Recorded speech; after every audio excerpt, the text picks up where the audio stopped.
Welcome to Hockey Nights in Vegas, episode 92. My name is Eddie Rivkin, and coming to us live from Casa Chapman is my co-host Chris Chapman of Fox Sports Vegas and the Vegas Golden Knights pre- and post-game show. This episode, like all the others, is brought to you by the Las Vegas Advisor at lasvegasadvisor.com, by Dr. John Pierce at agelessforever.net, and the man who keeps Chris Chapman in that beautiful casa, Joe Riccio at the Marathon Law Group.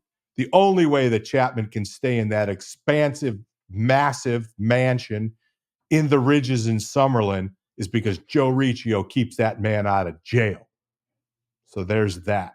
Yeah, So I let's should turn the fireplace on. Oh, yes. Yeah, because it's a chilly day here in Vegas. Yeah. So let's get right to it. The Golden Knights just finished up a very difficult road trip. Winnipeg, who's leading the NHL right now. Edmonton, arguably the hottest team in the NHL right now.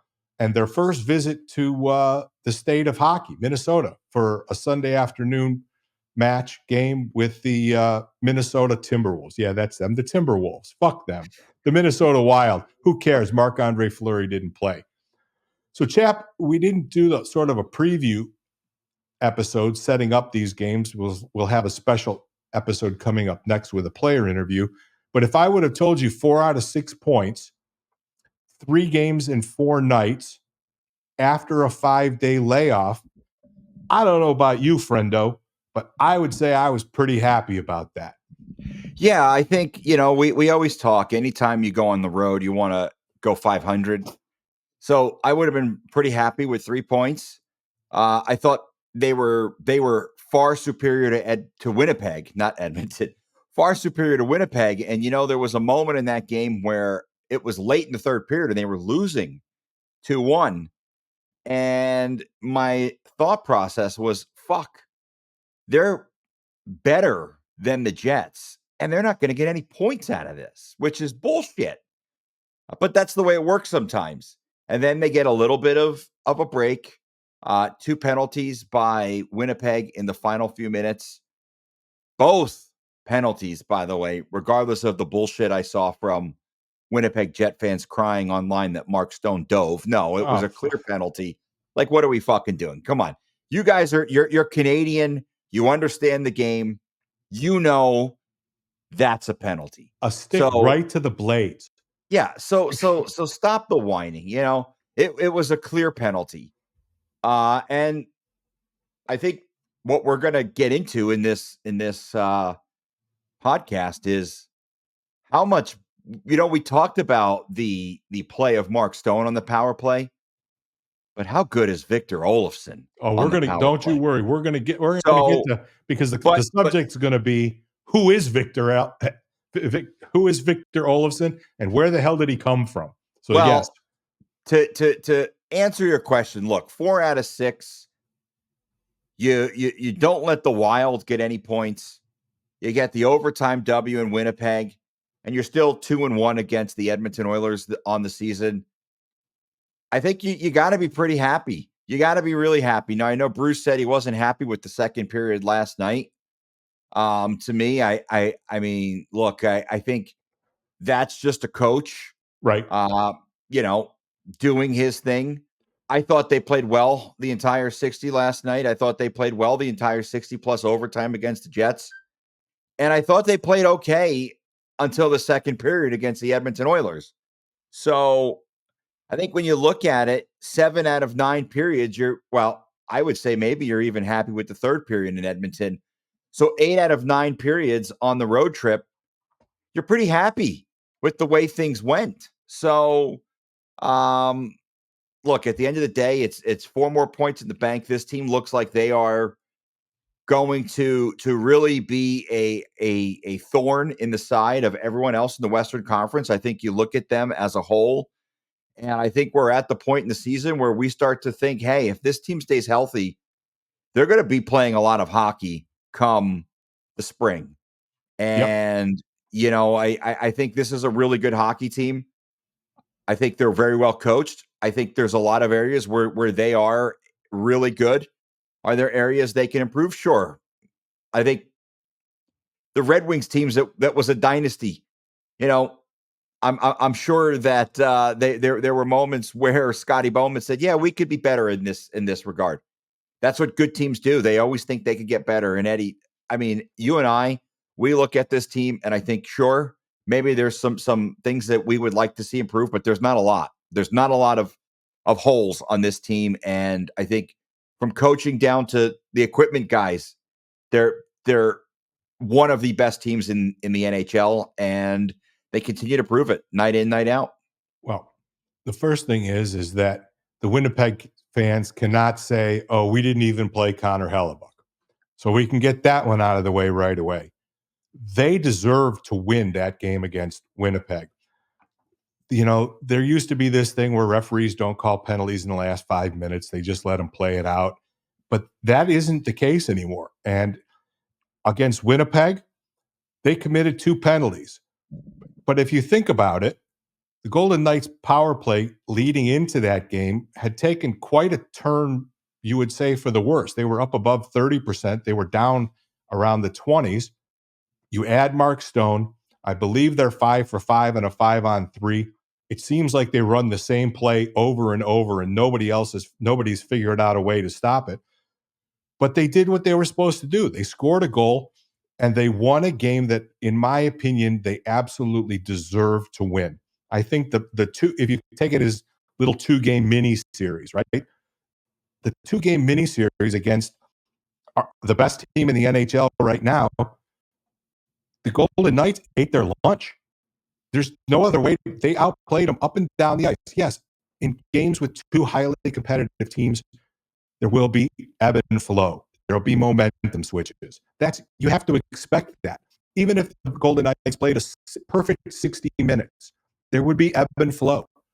But the Vegas Golden Knights dog walk Winnipeg as far as the play goes for 6 periods. The second Edmonton game, you know, Bruce talks about getting the save, right? That second period was a total flush job. There were some bad goals. There were some defensive lapses. But you know what? They started to creep back into the game. And when they got it to within 2, the backbreaker was the last Edmonton goal. All the momentum was there. And at that point, they didn't get the save. And I think it was maybe Jeff Skinner that scored the last Edmonton goal. I'm not positive. But there were signs of a comeback happening. And it would have been miraculous because, you know, they were dog walked 5-0. And I just feel like if they would have got that one save, that wasn't a 6-3 game. It seemed like everything that Edmonton shot went in the net. I do believe that if you asked Aiden Hill, he would want at least 2 or 3 of those back.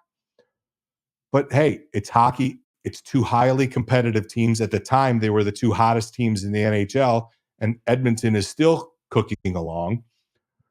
And so you take an L. They're, like you said, they're 2-1 against the Edmonton Oilers. They're 2-0 against the Jets. They're now 1-0 against the Minnesota Wild. And listen, that game was highly contested too. Kaprizov will not win the Hart.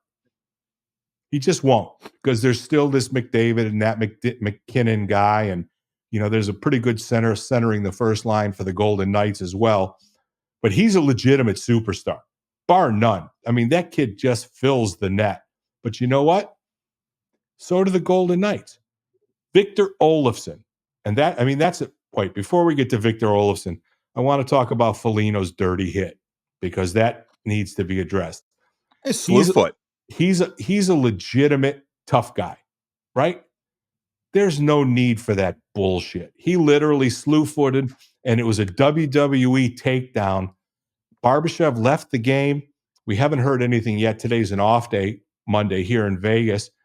I would suspect he's just a little bit bruised up, and by Thursday night, he should be okay. But that was a candy-ass bullshit.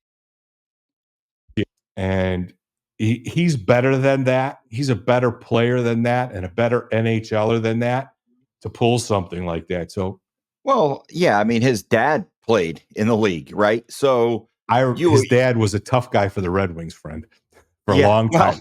Well, I Mike. mean, so and of course his brother, So I think, I don't think it was sometimes I think it's the heat of the game and sometimes the competition and Foligno's not a dirty player. It was a shit move. And I think credit Keegan Colasar Yep, because 100%. that is not right. The Golden Knights, like Keegan Colasar and Nick Hague, are kind of like because Nick Hague fought Foligno a couple years ago. So the Golden Knights don't have like that legitimate like when they had Ryan Reeves, he was like the legitimate guy who was going to go out there and fight. But they don't really have that guy on this team. And Keegan Colasar is the closest to it. But Keegan Colasar, he was pissed off with the hit. I heard him in the walk-off interview last night about it. And, credit him because we talk all the time about Keegan Colasar being this team guy and he's a leader. And, I don't know if he talked to Bruce or if he talked to somebody on the bench and said, I'm going to go out and fight that guy. But regardless of it, it's not an easy fight. No, that's Like not a snack. Yeah, like that's a guy who you're stepping up in weight class, regardless of who the player in the Golden Knights is, and I don't think Keegan Colasar got his ass kicked. I think it was a pretty even fight. He held his own. He ate a couple shots in the gut, I think, and he threw a couple pretty good shots in the gut. It's not one of those rock'em sock'em fights where you're like, yeah, I mean, it was a fight. And I thought good on Keegan Colasar for basically telling Foligno to answer the bell, and credit Foligno for not chickening out and saying "fuck you" and skating away. Like I think Foligno knew. I think Of course. he knew what Yeah, he it's did, hockey. and I don't think there's any ill will towards him, and I don't think it's a case where you're like, yeah, he's a dirty player. I don't think that of him at all, but. It was a dirty hit. He answered the bell. I don't think there'll be a suspension, nor do I think there should be. A fine wouldn't be bad though Well, you know for a what? blatant slew foot. Maybe, yeah. That's probably, whatever the minimum is, $5,000, or I think that's the maximum Yeah, it is. actually. So, $5,000, be on your way. He fought Keegan Colasar. That'll be the end of it. So, I mean, Well, look, I mean, wait, let me ask you this though, Chris. What if Barbashev's out for a while? Is it the well, end of it? no, I think it was, I think there's two ways to approach it. Do you hold the grudge or do you say that, him fighting Colasar was the end of it? And I don't know what the approach in the locker room is. I don't think the Golden Knights are a team that will intentionally go out and target a guy. Although Nick Hague last year with Jamie Benn for what he did in the playoffs To Mark Stone. it was Nick Hague who went out there and got Cash that receipt. yes. But you're not going to do that in the playoffs.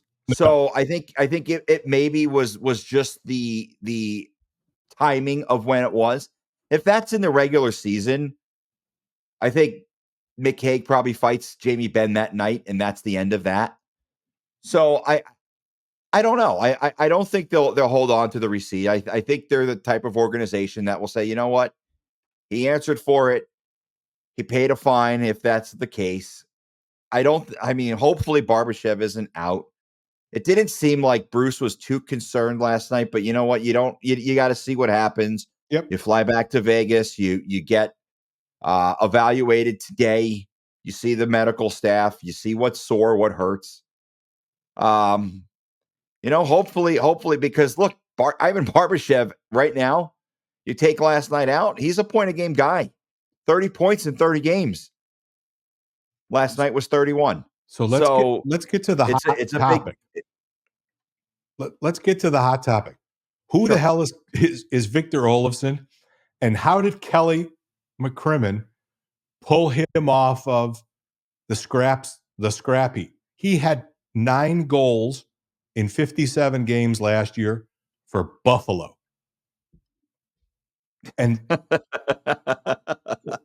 he missed a bunch of time. He was hurt early, and Bruce made a really astute comment in his post game.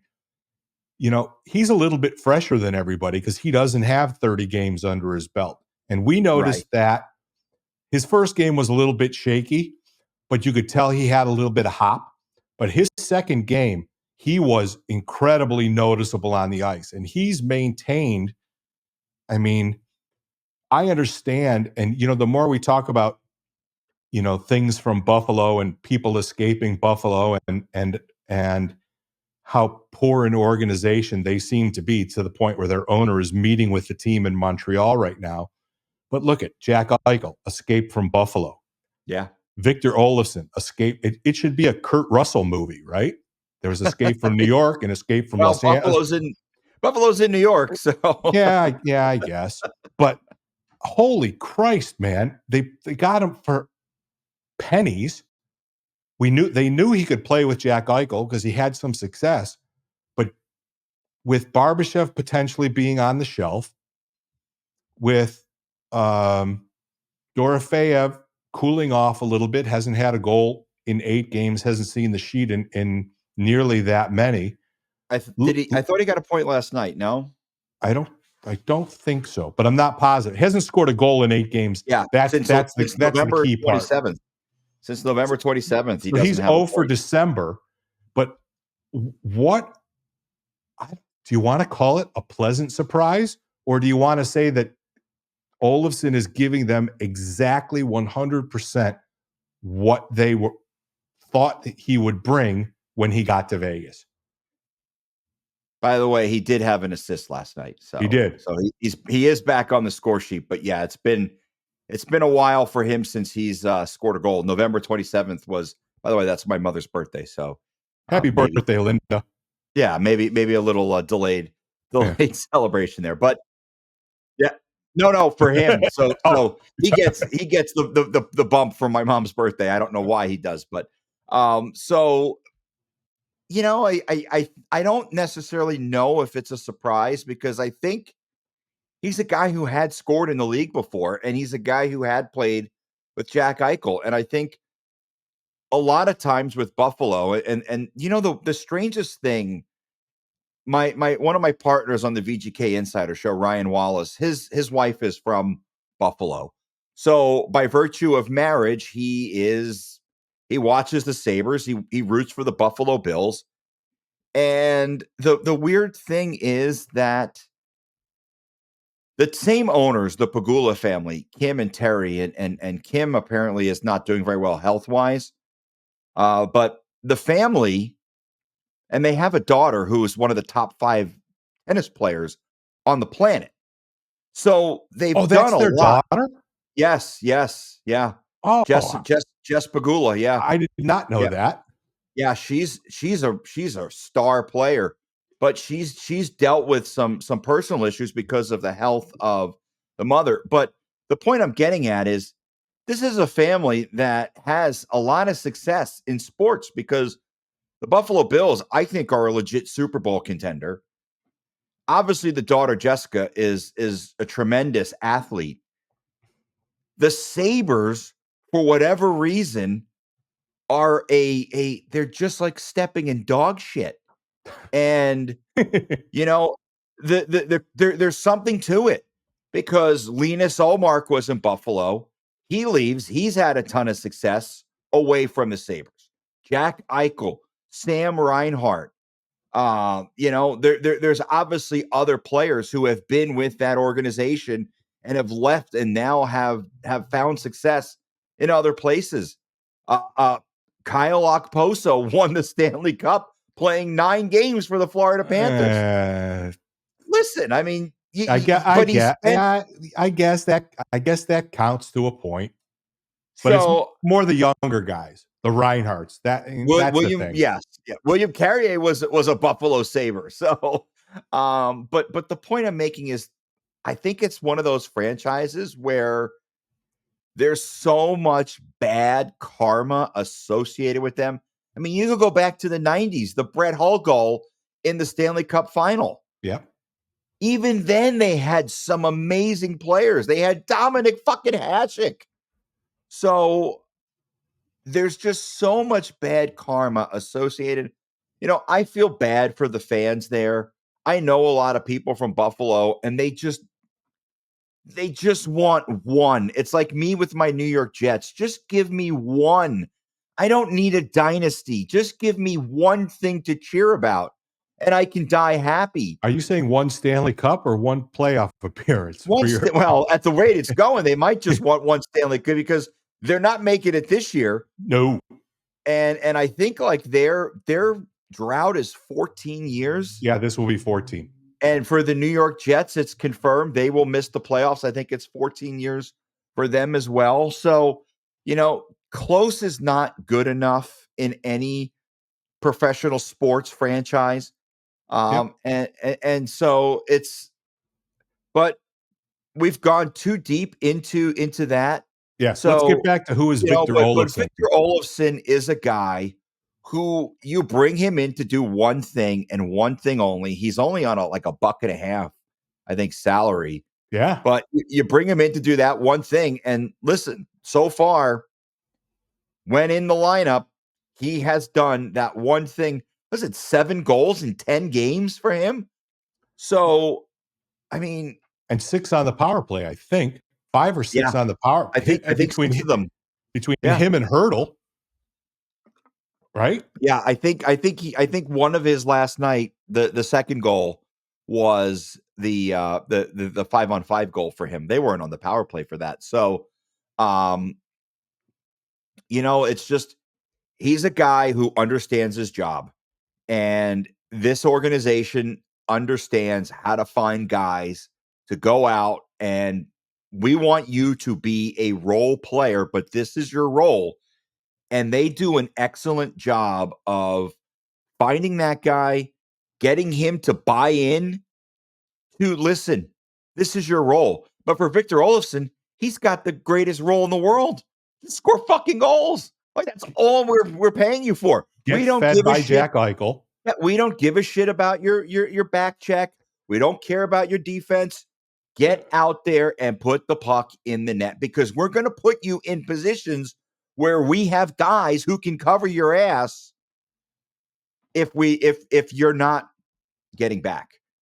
And so far so good. I think if he stays healthy, he may eclipse 20, which is amazing considering how many games he missed early in the season. But he missed 20 games. So and he's young, isn't he? 28 he's young. or 29? Yeah, I think he's on the right side of 30. So look, he's a guy who I think if he keeps playing, he's gonna get paid. He's gonna get paid. Maybe here, maybe somewhere else. Well, speaking of getting paid, let's have a little shout out to Keegan Colasar. Congratulations, Keegan! 3 years, $2.5 million, a nice pay raise of $1.1 million a year. I hope they stuck you with a dinner check when you signed your contract. Well, word is they were at dinner in Edmonton when the word came down. So nice. No word on if he ended up buying dinner, but I think it's no coincidence that this organization has locked him and Brett Howden up in the last 2 weeks. 2 guys who are great friends. They work out together over the summer. So we'll have to ask Keegan when we see him if he got stuck with the dinner bill in Edmonton. Would you like to go out on a limb and make a prediction that the next 3-year, $2.5 million contract is going to be Victor Olofsson? You know what? That seems to be the number. It certainly does. I think you look at what they've done with obviously Howden, now Colasar. Last year we could look at who was it that they signed to a extension last year? Obviously Hannafin, but I'm thinking of another guy. Was it Nick Waugh that they signed last year? Oh, well, they got Brady McNabb locked up. Oh yeah, to a very team friendly number.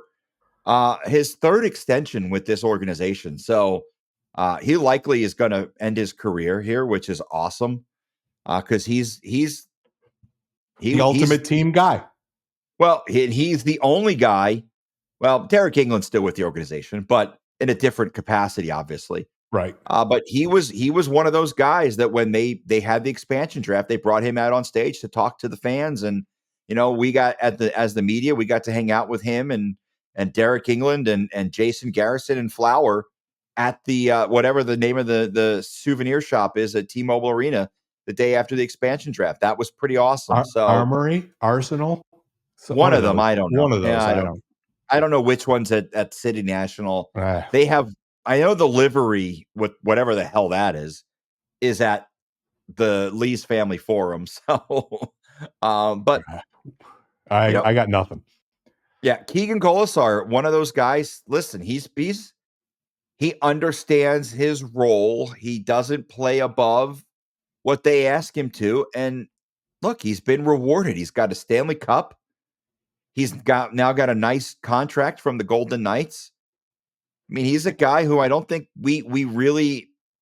I will say this: we need to give him more props. He needs a lot more. He needs a lot more airtime, and he needs a lot more public respect. I mean, you and I chat about him in the box a lot, but he really is. He'll never be a superstar. Don't need him to be, but he is close to what I would say if you ask Bill Foley who the ultimate Golden Knight is. I mean, he does everything besides the fact that he's one goal away from his career high. I think Keegan Colasar embodies what Bill Foley wants in a Vegas Golden Knight. Is that fair? Yeah. I mean, what does it say on the inside of their jerseys? Always advance. That's right? Keegan Colasar to a T. Keegan Colasar, listen, I'm not a military guy. I know you served, but to me, Keegan Colasar would be the ultimate guy that you would want. Like if Keegan Colasar is in the military, he's a guy who's going to move up the ranks. Yes, 100%. Because of his work ethic. I think because of his mentality that it's not about me, it's about the greater good. I mean, I don't think we could say enough good things about him, and I think, the reason you and I talk about him a lot in the box is because we're looking for different things, right? Fans are maybe they're watching the guy with the puck. You and I are watching things behind the play, building up to the play, the grunt work in the trenches. Keegan Colasar provides all of the stuff away from the puck that helps this team win. He's good defensively. He's responsible. He doesn't take a lot of stupid penalties. And listen, for a guy who plays down the line like he does, that's what you want, right? You don't want that guy taking penalties. And as he grows in his game, the responsibility for him, they ask more and more from him. Yeah. And he always seems capable of doing everything that this team asks of him. And he's not a guy who's going to go out and score 30 goals. That's just not who he is. But if he does a carry, if he gets 15 goals and 28 points for $1.4 million, yeah, yep, that's huge. And he could help you kill penalties. And we talked about it earlier. He's the guy. Hey, asshole! I don't like the way you hit my guy. Drop your fucking gloves. You need that guy. You cannot win without that guy. You could have all the superstars in the world. And why do the Edmonton Oilers not win? They don't have a guy like Keegan Colasar. There's a myriad of reasons why the Edmonton Oilers won't win, but we're not. This isn't. Yeah, they don't have glue. They don't have that guy. Yeah, they don't have glue guy. A glue guy. Yep. We'll be back in just a second. Let's get a quick word in from Joe Riccio at Marathon Law, the man who's responsible for Chris Chapman's mega mansion in the Ridges in Summerlin. I'm here with Joe Riccio from Marathon Law Group. And Joe, one of the things that really bothers me about this city and driving around in Las Vegas is all the hit and runs that I see in the news or all of the people driving around without insurance. So what exactly is uninsured motorist coverage on someone's policy? Well, it's a great question. We get a lot of people, Chris, that come in here, victims of auto accidents, and they'll say, I was rear-ended. The person fled the scene. I don't know who it was. Or the person gave me their auto insurance card and the policy is expired. What do I do? It goes right to the heart of your question. Having uninsured, underinsured motorist coverage on your policy is imperative here in Nevada. And what it basically means is if the person who hit you does not have coverage or you don't know who they are, you are able to tap into your underinsured motorist coverage at no fault of your own, no increased premium of your own. Without that coverage, you wouldn't be able to recover anything. And what makes it really important is in a lot of states in the country here, United States, they are required to have uninsured, underinsured motorist coverage. Here in Nevada, you're not. So one of the things we would recommend here from Marathon Law Group is for you to go onto your policy or contact your broker and find out if in fact you have uninsured motorist or uninsured motorist, sometimes called UIM, on your policy moving forward. And people would handle a hit and run or an uninsured motorist accident the same way? Yeah, it's basically similar. It's a similar event. So in essence, look at it this way: the person who hit you doesn't have insurance. Whether you know them or not, there's nothing you can do besides more extreme means of actually going into court. But for this purpose, the only protection you would have is if you have your own uninsured motorist or UIM coverage on your own policy. So the Golden Knights are, according to my notes, 31 games played, 20 up, 8 down, 3 overtime losses, 43 points. They are 1 point behind Minnesota in the standings. They are 2 points behind Winnipeg, who's leading the NHL, but the Golden Knights have a game in hand. They're leading the LA Kings, the very upstart and surprising LA Kings, by 4. They're up 5 points against Edmonton, but both of those teams have one game in hand versus the Golden Knights. I think pretty much all is right in the world. Now that, I mean, this is the first time, this little block of games is the first time that we've seen the Vegas Golden Knights ice the lineup that we expected them to ice at the beginning of the year. And, you know, we've went over it ad nauseum, the difference that the team is when Mark Stone is in the lineup. But if you're Bruce and you're still searching for that elusive 60-minute game, which we all know is really kind of impossible, but in the last 10 games, with the exception probably of the Edmonton game and throw away that whole Utah thing, this team is rounding into form, at least in my opinion. What do you think, Chris? Well, I mean, the thing is, you look at this team, this group of teams that they played during this stretch. You had 2 games against Edmonton, 2 games against Winnipeg, a game against Dallas, a game against Colorado. You had that East Coast swing where you blew out Montreal, and then who was it? Philadelphia that you beat. Who, by And the way, Minnesota. I think the Wild. I think the Flyers are in a playoff spot right now, so that's a good win on the road in Philadelphia. So, listen, it's been good for them, and yeah, you had. I think we talked about it. The game at Edmonton, Flush. they hit a couple. They look, but they hit hit 4 posts, not a Yeah. couple, 4. I mean, they very easily could have been winning that game 3-1 going into the first intermission, and it's a completely different game. So I think you're happy with where they're at, but you know, it's like we talked about, Eddie. I think as a coach, you're always thinking that the team could get better. I don't see a lot of weakness in this team. I think No, I don't see any vulnerability. I don't see any Samsonov vulnerability. played. He made the saves he had to make last night. I mean, that second goal, there's no fucking way. Like, No. that's just a shot by Kaprizov where you're like, Kaprizov didn't even know it went in. So I think they're solid. You know, I think Aiden Hill is good. You know, outside of the Edmonton game, you look at what he had done. I think it was like 3 or 4 straight games where he had allowed 2 or fewer goals. Samsonov played really well in Anaheim, and I think he played really well last night. I mean, he was kind of hung out to dry in that game against Utah. Yeah. But I mean, and I think they're playing really well. They're playing very good hockey. And now what I think you need to do, you look at the stretch of games coming up. First of all, I think it's 8 of 9 at home. It's And that's the perfect transition. It's 7 of 8 are at home. And then who was the running back that did this? Was it Ezekiel Elliott in Dallas? Keep feeding me, keep feeding me. Yeah. right? This, Well, this is they got a tough game on Thursday. Vancouver, now that Thatcher Demko is back, they're a little bit tougher to play against. And you got Seattle, who beat you. Right? But then you got the Ducks. Then you get San Jose. Then you have San Jose, Calgary, who's flailing, Montreal on New Year's Eve day at noon. Yeah. And then you have Philadelphia, Buffalo, and San Jose.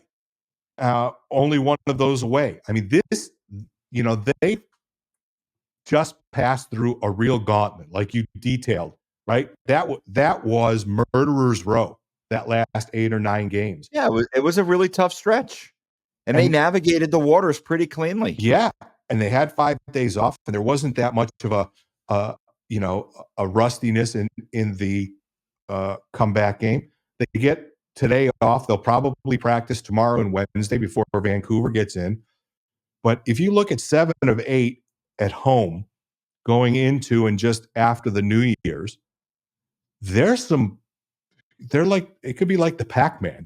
It's time for them to do some eating. If they keep playing at the level that they're playing now, they're liable to put a little bit of space between them and everybody else, not only in the division and the Western Conference, but maybe at the top of the table for you football fans, English football fans. Top of the table means top of the NHL standings.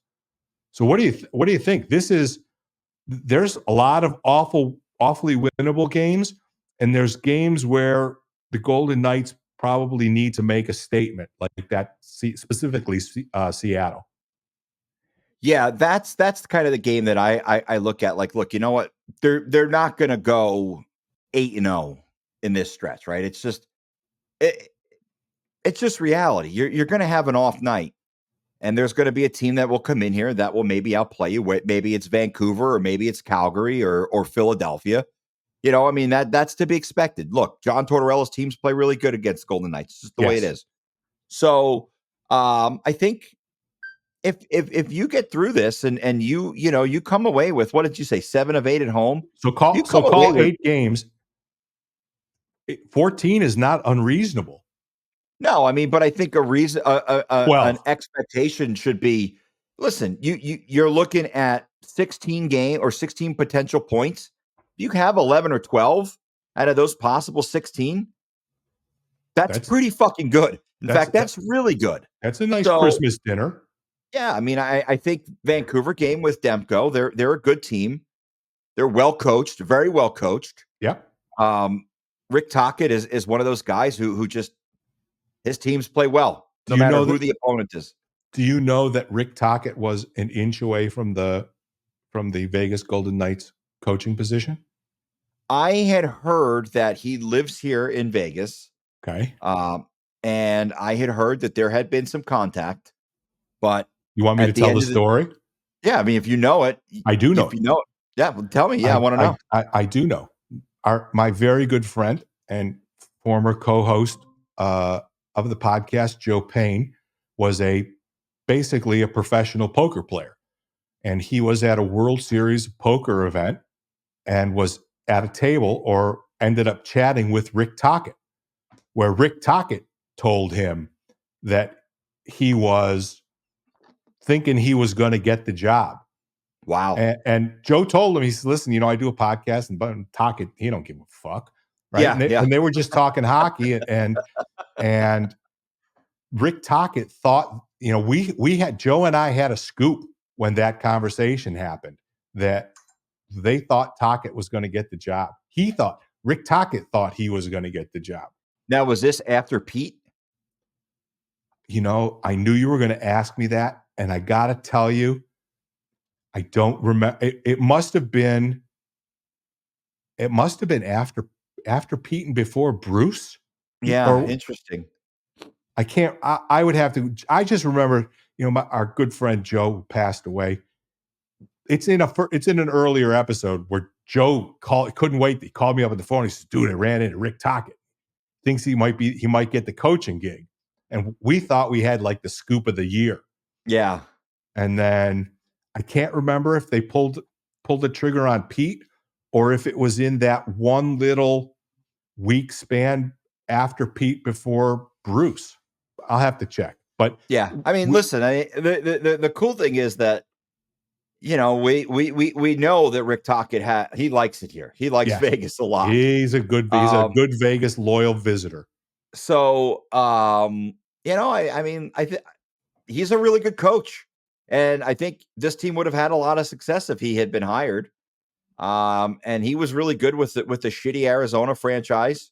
Yep. And I think he's doing a really good job. Look, I like Travis Green. I thought Travis Green was a good coach.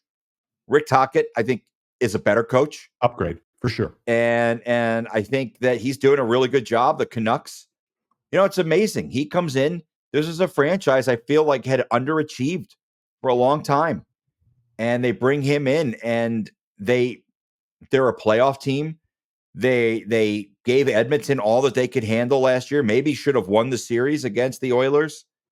They're going to be a team now that they have their number one goalie back. And listen, they were pretty good without him.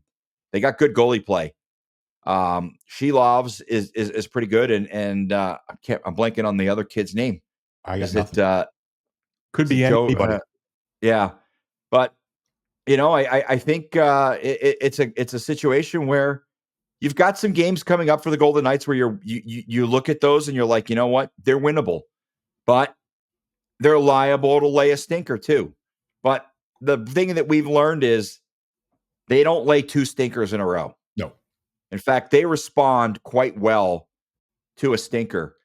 And I think one of the telltale signs last year that this organization was maybe not where they needed to be was their struggles against Anaheim. They're 3-0 against the Ducks. And I would say 3 pretty convincing wins against the Ducks, who, by the way, are the worst team in the Pacific Division. One of my hot takes was that San Jose would be better than Anaheim. Fire sale in Anaheim because they've traded Cam Fowler. Yep. I'm guessing there will be a few more moves. Look, They just acquired Jacob Trouba. He might be on the way out because I can't imagine that there won't be interest in him from contending teams. Oh, that's exactly what that trade was. Anaheim's looking to flip that for more draft picks or whatever. And you mentioned Zegras, Troy Terry, another guy. Yep. Look, I don't know why this organization, and I mean, honestly, I don't want to spend too much time on it, but they're far behind where they should be in terms of the amount of prospects that they drafted. You keep waiting for them to take that next step, and they don't. They seem to go backwards. But that's a game where the Golden Knights, if they really impose their will, they could end up scoring 4 or 5 goals in that game easily.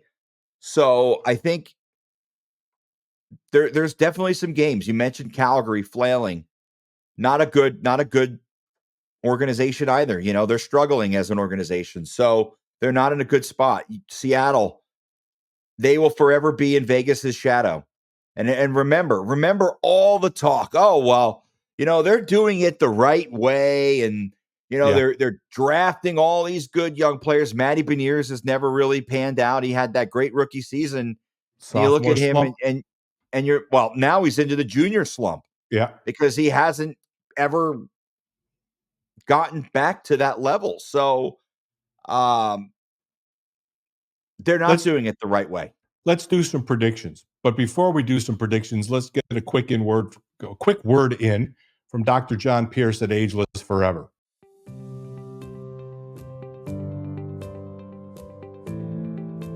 I'm here with Dr. John Pierce. We're talking about all the different treatments and all the things that he takes care of here at agelessforever.net.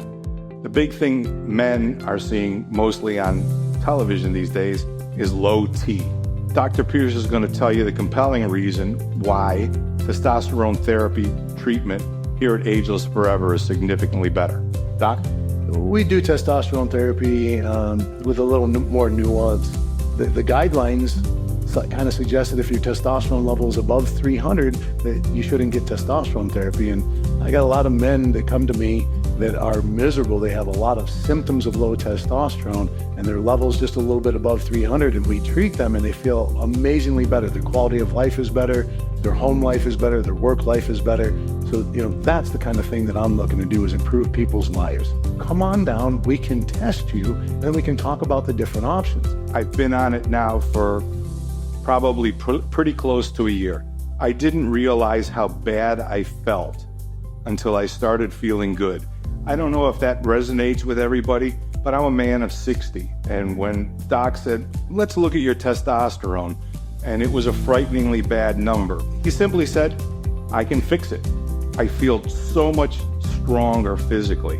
I feel so much sharper mentally. I feel just, I guess, probably younger is probably the best word. If you feel off, if you're over 40, your testosterone's declining. Send a message, sign up for the free consultation. You need to get some lab work to find out exactly where you're at. I'm proof it works.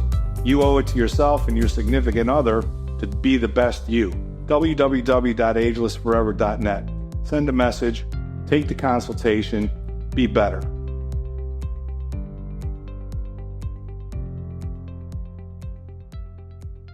Chap, let's finish up episode 92 like we like to do with predictions.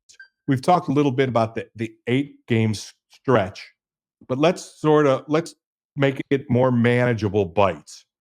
So let's talk about Vancouver, Seattle, and Anaheim. 3 home games at the Fortress. Let me lead. I feel I'm not going to go 6 for 6. I'm not saying 6 points because last time we did that, we looked kind of dumb. But I'm going to go with a 5 spot. I'll say, I'm going to stay with 5. What do you think? I think they're going to get 4. I think the Vancouver game is a game that they may struggle, and here's why. They're coming off this 3 games in 4 nights against 3 really good teams, powerhouses. You got 4 points out of it. That comes on the heels of having another good stretch, but they had that 5-day break. Well, they're on another 4-day break before they play the Canucks, which is weird, right? So I think that's a game the Golden Knights traditionally have been very good against Vancouver, but this is a different Canucks team than the one that was here when they first started. I don't have the stats open, but they're the second or third best road team in the NHL. They're terrible at home. Yeah, but I think on the road they're staggeringly good, like 11-4 or some 11-4-1. Some you got the page open. I can see you looking. No, I don't think I have that, but they're coming. They got the shit kicked out of them over the weekend by the Boston Bruins. Yes, they did. Now they're home against Colorado before hitting the road. So they play 2 games before the Golden Knights play another game. So they've got the Rocky Mountain thing going on because, well, I guess it's the Rockies and then the Wasatch, right? So you're playing Colorado at home. I think they probably lose that game. And then they go to Utah and then they come to Vegas. They could be looking at a 3-game losing streak coming in here because I don't think Utah is a pushover by any stretch. I don't see their home and away record, but they're not bad. They currently have 35 points, 15 wins on the season. They're 4th in the Pacific Division, but I expect that to improve with getting Thatcher Demko back. So they've got Quinn Hughes, who of course is a superstar. They sit right in the middle in terms of goals for and goals against, 15th and 14th respectively. So they've been pretty average, I would say, but I think they're better than average when it's all said and done. I'm looking to see, they've got some really good players. I think JT Miller Elias Pettersson. Pedersen. So they're a good team. Obviously, we mentioned Quinn Hughes. He's one of the bright young stars in the league. So I think that's a game where they could slip up. I don't see them slipping up against Anaheim or Seattle. I think they're going to be focused against the Kraken because, look, they lost that game to Seattle. Yep. They very easily could go 6 for 6. But you're going to go with 4? I'm going to go with 4 out of 6. I think they lose one of these 3. And I think if they were going to lose one, I think it's Vancouver. Look, if they beat the Canucks, I don't see any reason why they don't go 6 for 6. All right, Chapman's on 4. I'm on 5. That's going to wrap it up. We're going to have a large ticket announcement coming soon. We're going to actually try to get it on a weekend game. And if we do get it on a weekend game, that means Chapman's coming to dinner and he's picking up the check, ladies and gentlemen. So make sure that you supersize your Happy Meals when we go to McDonald's. Right. We might even have Joe Riccio join us for dinner or Dr. Pierce, the sponsors of our golden giveaways for tickets, unlike that lawyer who does something similar. But hit the like button, hit the subscribe button. HockeyNightsVegas.com is the link tree where you can find the podcast. It's on Apple, it's on Spotify, it's on iHeart. The podcast is everywhere. Check us out, like, subscribe, comment. Send us a comment on how we're doing. We always want to thank our sponsors, the Las Vegas Advisor at LasVegasAdvisor.com, your home for everything Las Vegas. Chris Chapman Restaurant Reviews. If you need anything in Vegas, LasVegasAdvisor.com. By Dr. John Pierce at AgelessForever.net, the man behind my 110-pound weight loss and my glorious physique, which I will never show on camera.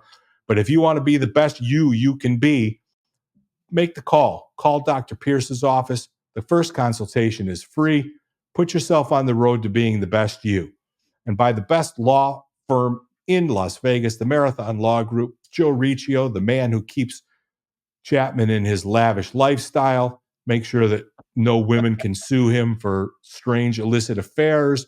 And basically, if you have a law issue, a legal issue. I'm a married guy. Oh, yeah. So that's it, folks. Thanks again. Hit that subscribe button. Smash the like button. Tell us how we're doing, and we'll see you again next week.